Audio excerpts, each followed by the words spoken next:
It was a warm Saturday afternoon, the kind of day that begged for family gatherings, laughter, and the smell of grilled food floating through the air. My parents had decided to host a barbecue in our backyard, inviting cousins, uncles, and a few close neighbors. Everyone brought something: potato salad, coleslaw, ribs, chicken, and corn on the cob. The sound of kids playing tag mixed with the sizzle of burgers on the grill.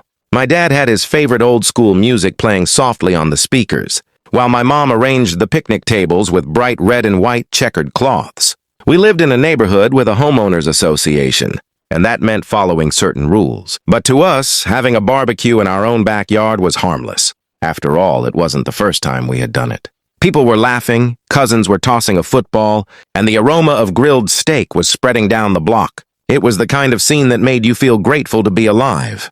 But of course, not everyone saw it that way.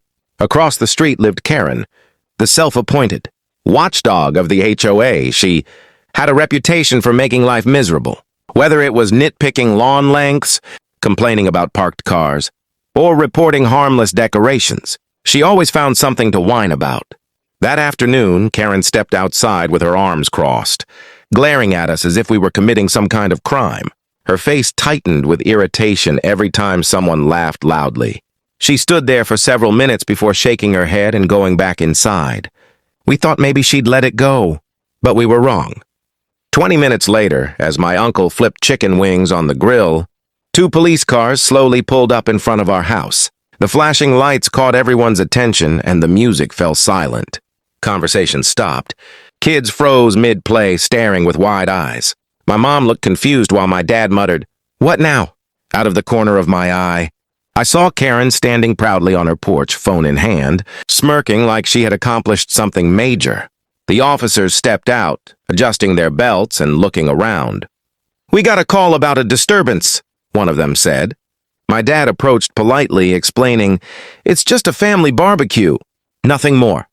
But Karen strutted across the street and interrupted. "They're breaking HOA rules, making noise, and disturbing the peace. I want this shut down!" The tension grew thick. The police now had to figure out what was really going on. Little did Karen know. The situation was about to spiral completely out of her control. The officers tried to stay professional, but it was clear they weren't seeing anything close to a disturbance. Families barbecuing wasn't exactly a crime. My dad calmly explained that it was a simple gathering, not a wild party. But Karen wasn't satisfied. She jabbed her finger toward us and said, "They're violating HOA rules, and that's the same as breaking the law." The officers exchanged a quick look, clearly trying not to laugh at her exaggeration. "Ma'am," one of them replied, "HOA rules are not enforceable by the police unless there's an actual crime. This looks like a peaceful family event." But Karen doubled down. She stomped her foot and started shouting, "You don't understand. They're troublemakers. I told you people before that they don't follow rules." Her voice grew louder and shriller, catching the attention of neighbors who began peeking out of windows and stepping onto porches to see what the commotion was about. The irony was thick. Karen had called the cops hoping to embarrass us, but instead, she was making a scene in front of the whole neighborhood. My little cousin whispered to me, "Why is she acting like that? We're just eating hot dogs."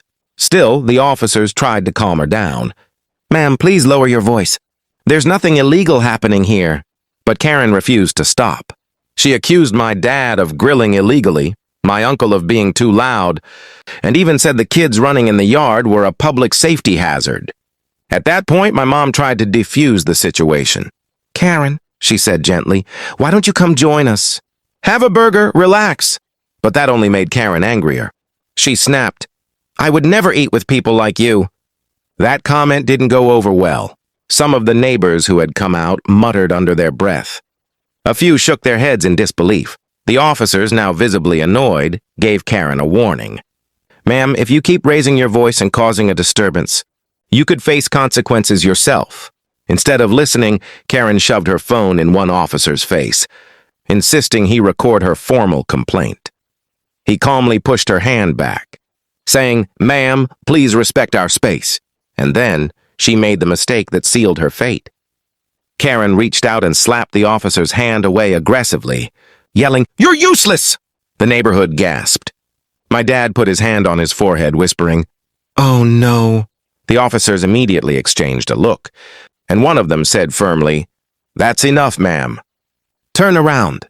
The moment the officer grabbed her wrist, Karen shrieked so loudly it startled even the kids. "What are you doing? You can't arrest me. I called you," she screamed, her voice echoing down the block. The officer stayed calm but firm. "You just struck an officer. That's assault. Turn around and place your hands behind your back." Karen flailed like a toddler throwing a tantrum. She stomped her feet, tried pulling away, and shouted at the top of her lungs, "This is my neighborhood. They should be arrested, not me." The officer tightened his grip and repeated, "Hands behind your back now." The crowd of neighbors was growing, many with phones out recording. Some were laughing quietly, others just watching in shock. My uncle whispered to my dad, "She's digging her own grave," as the second officer stepped in to assist. They managed to get Karen's arms behind her back and secured the handcuffs. She kicked at the ground, nearly losing her balance. The kids, wide-eyed, whispered, "Is she really going to jail?" Karen wasn't finished with her theatrics. Even in cuffs, she yelled, "This is harassment! I'll sue the entire department! You can't treat me like this. I'm friends with the HOA board." The officer calmly replied, "Ma'am, you assaulted an officer. That's not something we can ignore." Her smirk from earlier had vanished. Now her face was red with rage and embarrassment. Neighbors who had often been her victims, people she had harassed, about trash bins or mailboxes, were smiling quietly, finally seeing her get a taste of her own medicine. The officers led her toward the police car while she twisted and shouted, "I demand you arrest them.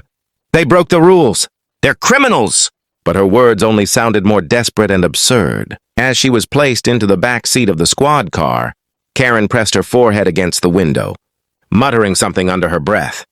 The officers closed the door, and just like that, the neighborhood tyrant was silenced, at least for the moment. My family stood there in disbelief.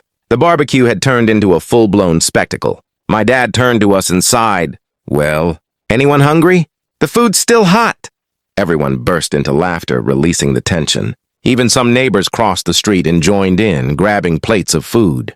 But for Karen, the story was far from over. The following week, the story of Karen's arrest had spread all over the neighborhood. Videos of her screaming and being cuffed were uploaded to social media by some of the neighbors. Within days, the clip went viral in local community groups. People couldn't believe the same woman who constantly lectured others about rules had been arrested for assaulting an officer.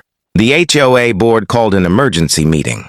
Karen, who once boasted about being their unofficial enforcer, was suddenly a liability. Word came out that she had been fined multiple times before for her own infractions, like leaving her trash cans out too long and having unapproved decorations. Her credibility was crumbling fast. Meanwhile, my family was suddenly the talk of the town, but in a good way. Neighbors who had been quiet before now felt comfortable approaching us. "Honestly, we're glad someone finally stood up to her," one neighbor admitted. Another added, "She's been making our lives miserable for years." Karen, however, wasn't ready to let go. After being released from custody, she returned home fuming. She tried to spin the story, telling anyone who would listen that the police had misunderstood and that we had provoked her. But the videos told a different truth. Her own actions were crystal clear. The police filed a formal report, and she faced charges for disorderly conduct and assaulting an officer. Suddenly, the woman who had terrorized the neighborhood with her complaints and threats was the one facing legal consequences. The next HOA meeting was packed. Karen showed up, demanding to speak.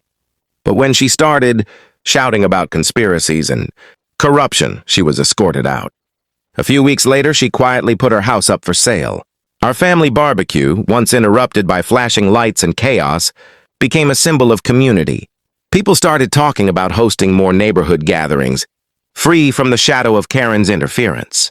My dad joked, "Maybe we should make it an annual tradition, the Karen-free BBQ." We all laughed, but deep down there was relief. For the first time in years, the neighborhood felt lighter. Kids could play outside without someone complaining. People could decorate their homes without fear of angry notes in their mailboxes.